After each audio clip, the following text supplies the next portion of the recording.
Kiai Herman memaksaku untuk tidur. Menurutnya, jika kelelahan seperti sekarang, aku tak akan bisa berbuat banyak.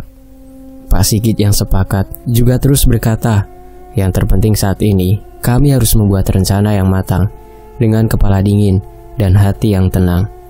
Meskipun ucapan keduanya benar, tapi dua bola mataku ini dari tadi enggan terpejam. Sedangkan kedua pria itu sudah mulai mendengkur. Di atas lantai kayu beralaskan tikar pandan, tubuhku terlentang menatap genting rumah dalam temaram lampu teplok. Kakiku berdenyut, begitu juga luka di tanganku. Tapi kecemasan dan amarahku seperti penawar nyeri yang tak lagi kurasakan. Dadaku memanas, memikirkan dua orang yang terpenting di hidupku dalam bahaya. Dalam kepalaku hanya terpikir satu hal, cara memutuskan perjanjian gila ini juga menghancurkan mereka. Mungkinkah ada petunjuk yang aku lewatkan? Aku masih terus bernarasi, merangkai semua simbol ini satu persatu. Bukankah buyutku dulu pernah melakukan perjanjian dengan Nyi Ireng, lalu Raden Setia yang memutuskannya? Tunggu, artinya sejak awal pria itu sudah tahu caranya, bukan? Tapi kenapa dia tak mengatakannya? Atau ada hal yang dia sembunyikan? Benarkah Raden Setia bisa menolongku? Ojo kerusa-kerusu. Di sudut ruangan pria itu duduk bersila sambil menyilangkan tangannya. Tenang dan berwibawa seperti biasa. Akhirnya dia datang. Sosok Andra Jawa ikut bangkit, mendekat dengan tenang. Aku memang pernah memutus perjanjian buyutmu dengan Nyi Ireng. Tapi kali ini memutuskannya saja tidak cukup. Dia seperti bisa membaca pikiranku. Lewat uluran tangannya, Raden Setia menarik sukmaku meninggalkan raga yang terpejam. Awalnya aku masih ada di rumah Kiai Herman, namun dunia seperti diputar. Kini aku sudah berada di jalan setapak menuju puncak sebuah gunung yang berbentuk piramida. Pandanganku meluas hingga batas horizon yang jauh. Sepanjang jalan ilalang tumbuh setinggi lutut dengan beberapa batu cadas. Jalan ini curam dan licin. Beberapa meter di sisi kanan dan kiri jurang terjal mengawal setiap langkahku yang mengekor Raden Setia. Langit merah senja seperti biasa, dan suasananya juga singup seperti yang sudah-sudah. Hanya satu yang berbeda. Kali ini aku bersama Raden Setia yang ternyata berbau harum, seperti ribuan bunga yang mekar. Kami berjalan dalam diam, menunduk berhati-hati saat melangkah. Setibanya di ujung pendakian, kami ada di atas bukit, dengan jalan lurus yang mengarah ke puncak yang lain, terselubung awan hitam. Sesuatu yang gelap berkuasa di sana, lebih tua dan jahat dari Nyi Ireng, bahkan mungkin berkali-kali lipat dari demit wanita itu. Padahal jarak yang membentang cukup jauh, tapi dadaku sudah sesak terhimpit seperti ini.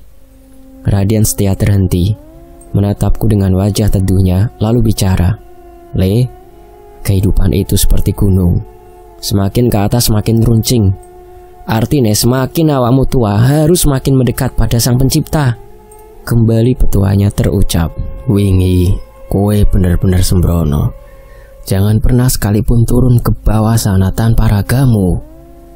Pria ini menjelaskan kemarahannya kemarin saat aku masuk ke dalam pos terbengkalai. Memangnya kenapa? Tentu saja aku tak mengerti. Kamu gak akan kuat melepas buhul perjanjian dari dimensi mereka. Hah, begitu rupanya? Jadi di bawah sana ada? Bukannya menjawab, Raden Setia kembali menasihatiku. Di gunung itu semakin ke atas semakin kuat anginnya. Begitu pula yang baik akan semakin baik, dan yang jahat akan semakin gelap. Nyi Ireng dari sana. Kembalikan dia, maka semuanya bisa terputus. Pria ini menatap lurus dan menunjuk ke arah bukit yang gelap. Tapi bagaimana caranya? Bawa wadah juga media perjanjian mereka ke sini, biar dia yang melepaskannya. Dia? Bolo Upoto. Satu kata dan aku kembali terbangun menatap genteng yang redup dalam temaram lampu tembok. Raden Setia duduk di sampingku dan tersenyum. Ingat menungso ki kudu akeh donga karo Gusti Pangeran. Ojo kakean mengeluh, ojo keminter, lan ojo merasa lebih hebat dari manusia lainnya. Jangan lupa ibadah, rendah hati, dan jangan mudah marah. Tangannya mengusap wajahku lembut. Tanpa jeda, aku langsung tertidur seperti bayi. Bunyi beduk mengawali azan subuh yang berkumandang tanpa pengeras. Suara dari musola tak jauh dari rumah Kiai Herman membangunkanku yang baru saja terlelap. Usai berjamaah, suasana masih gelap. Di bawah tangga rumah Kiai Herman, beberapa pemuda dan pria dewasa berkumpul. Awalnya aku kira ini akan mudah. Ternyata semua tak sesuai perkiraan. Seorang pemuda bahkan mempertanyakan kenapa mereka harus menolongku dan juga Kiai Herman. Saat pria tua ini berkata demi menyelamatkan seseorang, sebagian besar dari mereka justru enggan karena takut. Membuatku nyeri. Padahal seandainya saja mereka merasakan betapa sakitnya perasaanku sekarang. Jangankan untuk berpikir waras, aku rasa mereka pasti sudah mengamuk seperti orang gila. Kendati aku sudah memohon berulang kali, mereka masih ragu dan mundur teratur. Tapi memang dasar sifat manusia itu tamak dan materialistis. Saat Pak Sigit mengatakan hal ini berhubungan dengan batas tanah, seketika mereka satu suara, ironis. Kami akan bergerak bersamaan dengan bantuan dari pusat. Strategi mulai disusun. Semoga saja semua berjalan sesuai hitunganku. Di sela kami bicara, firasatku terus berbisik. Jika darah akan tertumpah malam ini, aku sungguh berharap jika itu semua salah. Dari hulu sungai, beberapa perahu motor mengangkut belasan orang datang beriringan. Suara mesin diesel nyaring dan cempreng menarik perhatian. Kecepatan perahu membentuk gelombang di sepanjang aliran sungai, hingga mereka sampai di dermaga. Seiring cahaya matahari yang mulai meninggi, seorang yang besar, tinggi, melangkah keluar dari sampan, disusul rekannya yang lain. Bantuan Aji sudah tiba, juga para jurnalis. Mereka memakai jalur air. Tanpa basa-basi, Pak Ade, rekan kepercayaan Aji, mewanti-wanti jika operasi kali ini berjalan senyap dan rahasia. Apalagi mereka juga punya sandera, kami tak boleh gegabah.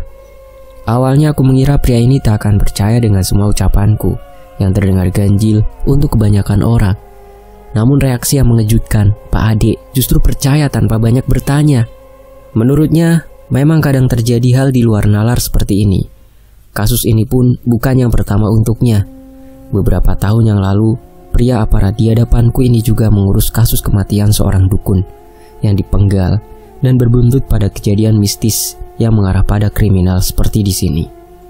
Awalnya ia menolak untuk membawaku. Namun setelah mendengar semua penjelasanku, pria tegap ini terpaksa mengiyakan dengan berat hati. Pak Sigit juga menegaskan, selain membongkar sekte sesat Mbah Santo, kami juga harus menemukan bukti penyelewengan perusahaan. Kuat dugaan, semua tersimpan di ruangan Pak Robert. Karena hanya tempat itu yang belum pernah ia periksa. Alasannya, memutuskan aliran dana untuk sekte sesat Mbah Santo. Lewat tengah hari, semua orang mulai bersiap. Gelombang warga juga sudah berkumpul. Beberapa ketua adat dan pemuda naik ke atas rumah, duduk saling berhadapan membentuk lingkaran. Jadi begini, rencana yang harus kita lakukan. Iringan mobil truk bak terbuka dan belasan motor berbaris di atas jembatan. Beberapa pria dan pemuda yang membawa spanduk semua naik satu persatu ke atas truk. Kiai Herman membawa pengeras suara berbentuk corong berwarna putih. Bunyi berdenging selalu mengawali saat pria itu bicara untuk mengarahkan massa. Begitu pula denganku dan Pak Sigit, juga para personil aparat yang berbaur dengan kerumunan pemuda yang mengarah ke pabrik, juga kantor pusat administrasi PT Skoro Legi. Jam menunjukkan pukul 5 sore. Matahari semakin condong ke barat. Sementara rombongan massa juga semakin mendekat ke pabrik biru yang terlihat gagah dan sombong dari kejauhan. Pun cerobong asapnya yang mulai mengepul. Mereka sudah menyalakan boiler. Perhitunganku tepat. Malam ini ritual tebu manten pasti terjadi. Sampai mereka menggores Adi sedikit saja, aku jamin bajingan itu pasti mati. Sudut gelap hatiku terus mengatakannya, seolah sepakat tanganku yang nyeri mengepal menahan amarah yang membuncah. Wajahku mengeras penuh kebencian. Pak Ade dan Pak Sigit tak hentinya menenangkanku yang gelisah. Gemuruh takbir dan sholawat dari kerumunan massa yang berjumlah ratusan orang dari kampung yang berbeda saling bersahutan. Allahumma sholli ala sayyidina Muhammad. Allahu Akbar. Beberapa pemimpin dan ketua adat selalu mengingatkan mereka untuk tak emosi dan bersikap tenang. Ini adalah negara demokrasi dan hukum. Tindakan main hakim sendiri harus dihindari. Kiai Herman terus-menerus mengatakannya dari pengeras suara. Semakin dekat jarak ke portal, hatiku semakin tak karuan. Sesampainya di depan pagar besi, mobil truk berhenti. Seperti telah mengetahui pergerakan kami, portal tertutup. Ratusan karyawan lain berbaris dan saling bergandengan tangan di balik pagar. Tepat seperti perhitungan Pak Sigit. Jika perusahaan pasti mengerahkan karyawan dan security menjadi barikade manusia, semua berjalan sesuai rencana. Semua massa turun dari bak truk dan berkumpul, lalu mulai menyuarakan tujuan kedatangan mereka. Ukur ulang batas tanah! Massa meneriakannya berulang kali, sementara beberapa orang beringsut ke belakang. Begitu pula denganku dan Pak Sigit, memisahkan diri menuju titik yang ditentukan satu persatu. Suara pabrik yang menderu bersahutan dengan suara penduduk pribumi, juga Kiai Herman yang memberikan orasi dari pengeras suara. Sambil menunggu kami terdiam dengan tenang, dalam bayang sinar bulan purnama, jam di tanganku menunjukkan pukul 10 malam. Jika sesuai rencana, sebentar lagi personil yang lain pasti membuat tanda untuk mengalihkan perhatian mereka. Belum juga 5 menit berlalu, cahaya merah di sisi berlawanan menyala. Akhirnya dimulai.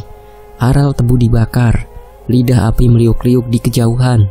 Bunyi gemeretak daun yang terbakar terdengar seperti geraman raksasa. Abu bakaran tebu terbang, terbawa angin, lalu turun seperti salju hitam. Keributan terdengar samar-samar bersahutan dari balik pagar beton. Taktik kami berhasil. Semua sesuai rencana, dan semoga firasatku tentang darah kali ini salah. Meskipun itu semakin menguat dari menit ke menit.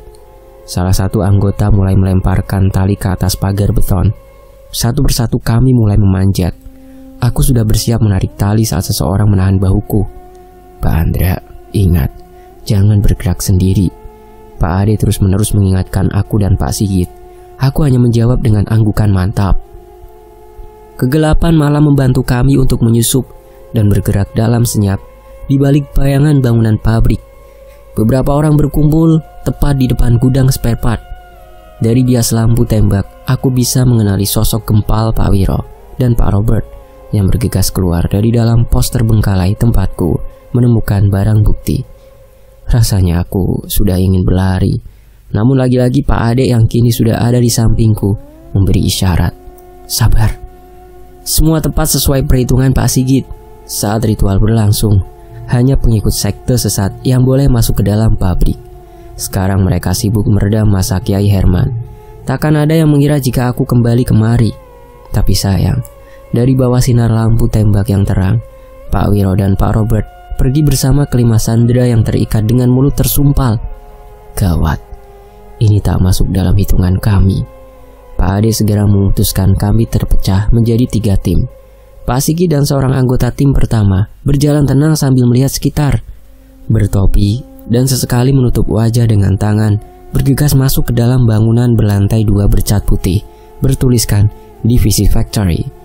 Sedangkan anggota aparat yang lain, tim kedua, bergerak maju ke depan gerbang dan gudang gula, mengamankan para pengikut yang tersisa, juga mengawasi kelima sandera.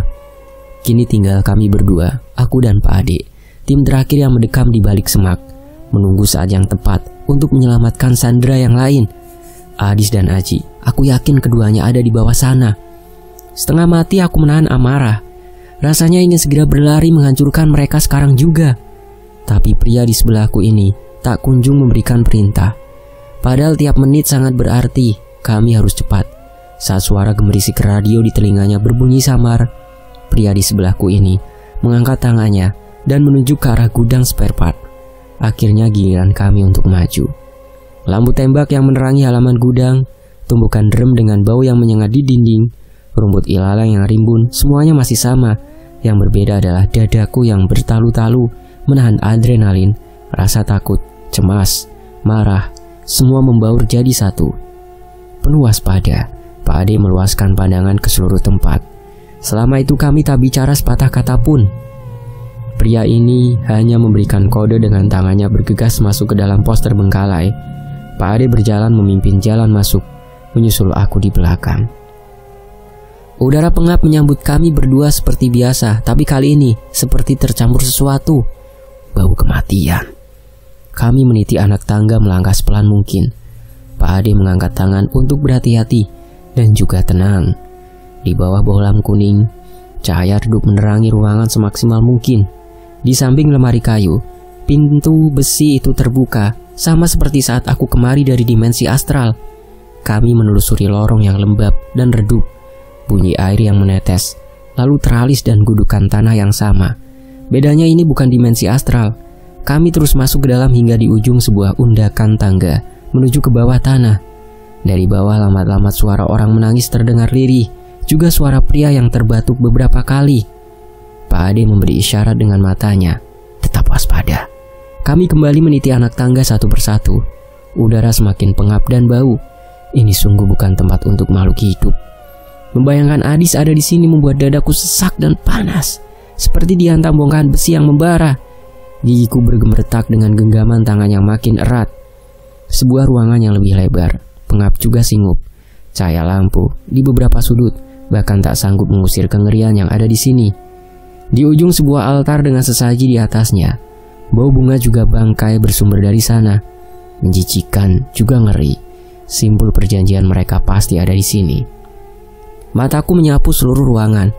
Tepat di salah satu sudut yang lain, di bawah temaram lampu kuning, sosok wanita yang sangat aku rindukan bersimpuh dengan ikatan rantai di kakinya. Sedangkan di sisi lain Aji tertunduk dengan rantai di kedua tangannya. Tubuhnya terpaku di dinding yang kotor. Adis menangis lirih. Sesekali ia memanggil namaku dengan suaranya yang serak.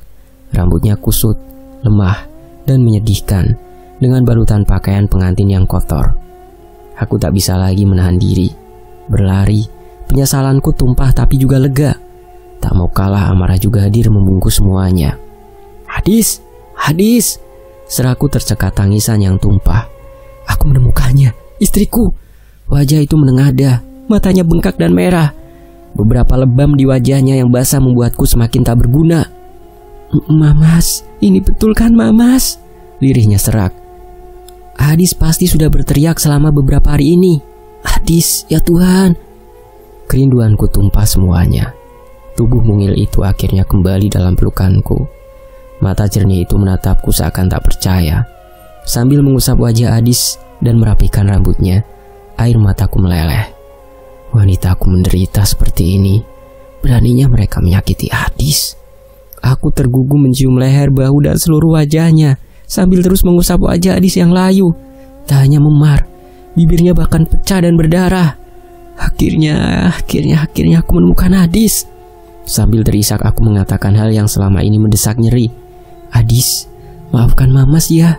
Kembalilah. Dan tangisan Adis meledak.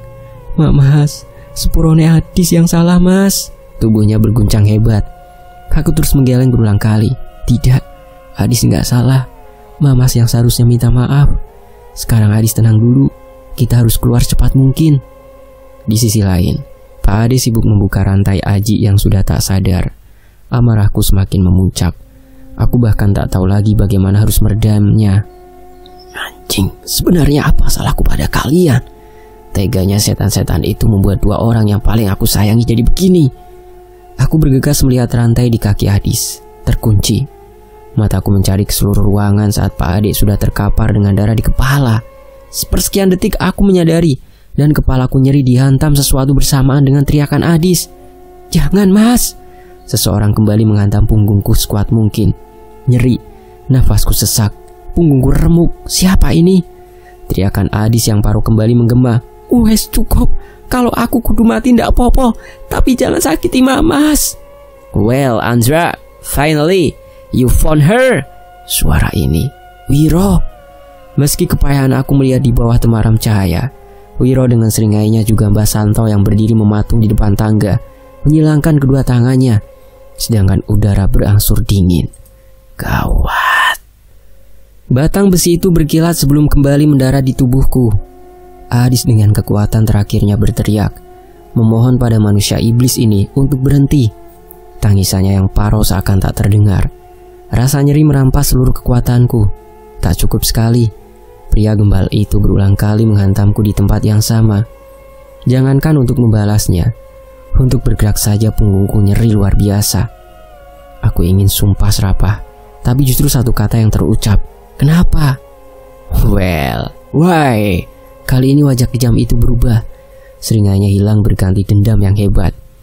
Your dad menyakiti adikku dan membuang anak kandungnya sendiri demi kalian. Ucapannya tak ku mengerti. Melihat reaksiku yang kebingungan, pria gempal di hadapanku itu tertawa sampai terguncang-guncang seperti orang gila. Bingung? Yeah, saya juga awalnya begitu. Tapi setelah membaca data panti asuhanmu, saya langsung paham. Dan bodohnya anak itu juga kemari. Did you know? He's your brother. Pak Wiro mengacungkan pipa besi ke arah Aji yang terbatuk. Darah beberapa kali menetes dari dalam mulutnya. Melihatnya terluka membuat hatiku perih dan sakit. Jauh lebih sakit dari tubuhku saat ini. Jadi mereka memang sudah tahu dari awal. Mereka sudah mengincar Aji dari pertama kali. Apa salah kami? Tanyaku lagi. Salah kalian itu terlahir di dunia ini. Suara medok menyahut di sela suara langkah kaki yang mendekat. Seharusnya papi memilihku daripada kalian anak haramnya. Tapi pria itu justru menghancurkan keluarga besar ibu dengan pengaruh juga dengan hartanya. Robert mendekap, menatapku penuh kebencian. Kowe pikir Salim Anthony itu orang yang baik? Dasar tolol. Benik mata Robert penuh dendam dan amarah. Dia ndak jauh lebih baik dari kami, ucapnya lagi. Bohong. Aji tiba-tiba menyahut dengan suara seraknya. Papi bukan orang seperti itu. Tapi semua ini karena ibumu. Wanita itu yang menyakiti kami, melintrik ayah, membuatnya linglung dan melupakan kami. Jelasnya sambil menahan nyeri, menyangkal dengan kekuatan terakhirnya. Tidak, sangga Robert yang langsung disela suara Aji. Itu benar. Gue inget semuanya. Gimana beraninya nyokap lu datang ke rumah meminta hak harta buat lu. Padahal Aji menarik nafasnya yang nyeri, lalu kembali bicara tersengal. Padahal semua itu hanyalah kesalahan dan anak haram itu elu. Jadi berhenti bilang kalau papi sama seperti kalian. Anjing! Teriakan Aji menggema membuat Robert meradang. Pria bule itu mendekat dan kembali menghantam Aji dengan kakinya. Berhenti! Teriakanku berhenti karena besi itu kembali menghantam punggungku. Dan teriakan Adis kembali terdengar. Mamas! Brothers! Cibiran Pak Wiro tak juga berhenti. Jadi semua ini hanya karena harta? Lirihku. Harta? Kau pikir selama ini aku bahagia dengan harta ini? Robert menyalak sekian kalinya. Kalian dah tahu rasanya tinggal dengan wanita gila yang memaksaku untuk jadi anak yang seperti dia mau. Entah kenapa kata-kata Robert membuatku tertawa. Benar-benar lucu. Chandra, kau tertawa? Dan untuk kali pertama seorang menyebut namaku. Sial, kenapa harus Robert? Jadi kau menderita. Lalu bagaimana denganku? Lalu Aji? Kami yang terpisah, bertahan dengan semua kekurangan karena perbuatan ibumu. Jadi kami lebih baik. Wajah Robert berubah. Sadar jika selama ini dosa ibunya telah melukainya banyak orang. Tubuhnya membeku. Sepertinya dari awal dia tak ingin melakukan semua kejahatan ini. Tubuhnya mulai berguncang, menangis. Robert, stop! Kamu ini laki-laki, jangan lemah begitu! Pak Wiro mengerdiknya. Suaranya menggema hingga ke seluruh sudut ruangan. Tapi paman, I said stop! Wah, begitu. Jadi mereka paman dan keponakan ya? Pantas saja, mereka terlihat dekat dan rambut pirang ayah diwariskan padanya. Kenyataan jika semua ini berhubungan semakin membuatku sesak. Jadi malam itu yang membunuh kedua orang tuaku adalah... Kalau itu sebenarnya, kami tak ingin membunuh. But your dad yang keras kepala membuatku hilang kesabaran. It was just an accident, Pak Wiro mengatakannya. Seakan semua itu hanyalah angin lalu. Aku menggenggam tangan yang terluka sekuat mungkin, menggigit bibirku, menahan dendam dan kesedihan. Tuhan, apakah ada kejutan lain untukku setelah ini? Lalu Ari dan Bu Anggun? Bukannya sadar, Pak Wiro malah tertawa. Istri dan anak, buatku mereka tak ada harganya. Yang terpenting, perusahaan ini jadi milik keluarga kami. Pria gempal di hadapanku ini memang bukan manusia. Dia psikopat gila. Wes, cukup. Bawa mereka semua, sudah waktunya. Cepat! Suara Mbah Santo menyadarkanku jika aku tak boleh lemah. Adis dan Aji, mereka harus selamat. Dengan kasar Pak Wiro melepaskan rantai kaki Adis dan menyeretnya keluar. Kendati aku terus melolong memintanya berhenti, tapi ucapanku hanya berlalu seperti angin. Kaki gemuk itu kembali mendarat di dadaku sekuat mungkin, membuat nyeri ulu hatiku. Adis terus memberontak, namun kekuatannya dengan mudah diredam Pak Wiro, yang membuatku geram setengah mati. Seseorang yang lain membawa Aji, menariknya seperti binatang. Mata biru itu menatap nanar padaku, amarahku meluap. Tapi aku sungguh tak berdaya. Begitu juga kesedihanku membuncah. Suara teriakan Adis yang parau semakin menjauh memanggilku berulang kali. Hatiku remuk, marah, dan membenci diri sendiri. Bangsat, aku sungguh tak berguna. Pak Adis sudah tak sadarkan diri. Darah mulai merembes di pakaiannya. Suara pintu besi terbanting samar-samar menandakan jika mereka sudah jauh di atas. Sedangkan Robert, pria itu hanya duduk bersimpuh menutup wajahnya, menangis terisak seperti bocah. Meski menyedihkan, aku merangkak sedikit demi sedikit seperti binatang. Aku tak akan menyerah, meski rasa sakit mencabik kesadaranku. Ayolah Andra, jangan lemah begini. Aku tak ingin kehilangan apapun lagi. Aku tak ingin sendirian lagi. Aku tak boleh kehilangan mereka berdua. Merangkaklah sedikit lagi, sedikit lagi. Sementara suara tangisan lirih Robert masih terdengar. Bagaimana caranya menghentikan semua ini? Kata-kata Robert membuatku berhenti dan menengoknya. Pria bule itu menatapku dengan wajahnya yang basah. Seandainya aku bisa, sudah dari dulu aku menghentikannya. Tapi kamu gak tahu betapa mengerikannya Nyi Ireng. Aku tahu. Aku bisa melihatnya. Jadi berhenti menangis seperti banci. Meski tersenggal, aku mengatakannya penuh amarah. Kelopak matanya membesar. Kau bisa melihat Nyi Ireng? Jadi yang Mbah Santo katakan itu benar? Keturunan papa yang terpilih itu kamu? Persetan, aku gak peduli dengan urusan terpilih. Kalian sudah menyakiti Adis dan Aji. Kau pikir aku tak akan membunuh kalian? Meski sesak aku ingin terus menyumpahinya dan waktu terus berlalu. Jadi ini bisa berhenti? Ayu bisa selamat? Ayu? Seandainya saja aku membantumu, bisakah kau menyelamatkan Ayu? Kata Robert. Tentu saja aku tak mengerti maksudnya. Aku benar-benar menyukai Ayu, tapi wanita itu tidak pernah menganggapku meskipun kami sudah menikah. Dia sibuk dengan angannya tentang seseorang yang bernama Raden Setia. Robert kembali bicara dengan suaranya yang medok. Bangsat, ini ngomong apa? Bisa-bisanya menyukai Ayu. Peduli setan, aku kembali merangkak mencoba untuk bangkit. Tapi ngilu di punggungku semakin nyeri.